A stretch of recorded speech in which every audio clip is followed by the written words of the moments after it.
Indian markets பெருசா fall ஆச்சுன்னா, crash ஆச்சுன்னா, நீங்க என்ன பண்ணணும்னு தெரியுமா? முதல் விஷயம். நம்ம ஆல்ரெடி இன்வெஸ்ட் பண்ணியிருக்கோன்ற பட்சத்தில, நீங்க உங்க ஸ்டாக்ஸ் எடுத்து ஒரு வாட்டி அனாலிசிஸ் பண்ணுங்க. Whether they are taken for long term or short term. அதாவது ஒரு சில பேர் நம்ம 6 மாசம், 1 இயர் அப்படின்ற ஸ்பேன் நோக்கி வாங்கியிருப்போம். அந்த மாரி ஸ்டாக்ஸ் வாங்கியிருக்கோம்னா, நம்ம அனாலிசிஸ் பண்ண வேண்டியது ரொம்ப இம்பார்ட்டன்ட். இதுவே நம்ம ஒரு 3 இயர்ஸ், 5 இயர்ஸ் அப்படின்ட்டு மைண்ட் ஃபிக்ஸ் பண்ணிட்டு ஒரு சில ஸ்டாக்ஸ் வாங்கியிருப்போம். அதுக்கேத்த மாரி அது பொட்டன்ஷியல் இருக்கும்னு நம்ம நம்புறோம். அந்த மாரி ஸ்டாக்ஸ் நம்ம போர்ட்ஃபோலியோல வச்சிருக்கோம் அப்படின்னா, நமக்கு பிரச்சனையே இல்ல. ஏன்னா, மார்க்கெட் ஃபால் ஆனாலும் திருப்பி ரைஸ் ஆகும்போது அந்த ஸ்டாக்ஸ் வந்து கூடவே ரைஸ் ஆயிரும். 2வது முக்கியமான விஷயம், 2020ல ஒரு கிராஷ் வந்துச்சு. அங்கிருந்து பார்த்தீங்கன்னா 2022 வரைக்கும் மார்க்கெட் ரைஸ் ஆச்சு. திருப்பி 2022ல ஒரு கிராஷ். அதோட ஒரு ரைஸ். அண்ட் 2024லேருந்து இப்ப வரைக்குமே மார்க்கெட் வந்து பெருசா ரைஸ் ஆகல. ஃபால் தான் இருக்கு.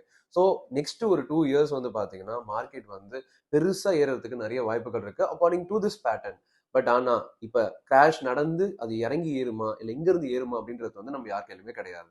ஸோ கிராஷே நடந்தாலும், திருப்பி மார்க்கெட் வந்து நல்ல வேல்யூவேஷன்ஸ்க்கு போக தான் போகுது. நல்ல மார்க்கெட் ரைஸ் ஆக தான் போகுதுன்றத எப்பவுமே நம்ம ஒரு பக்கம் ஞாபகம் வச்சுக்கணும். 3வது பாயிண்ட் நீங்க என்ன பண்ணலாம் அப்படின்னா, ஒரு கேஷ் ரிசர்வ வந்து வச்சுக்கலாம். அதாவது சப்போஸ் இப்ப நீங்க இன்வெஸ்ட் பண்ணியிருக்கீங்க. அது வந்து போர்ட்ஃபோலியோல இருக்கு. மார்க்கெட் ஏறுச்சுன்னா ஹாப்பி. மார்க்கெட் இறங்குனா போர்ட்ஃபோலியோ கொஞ்சம் ட்ராப் ஆகும்.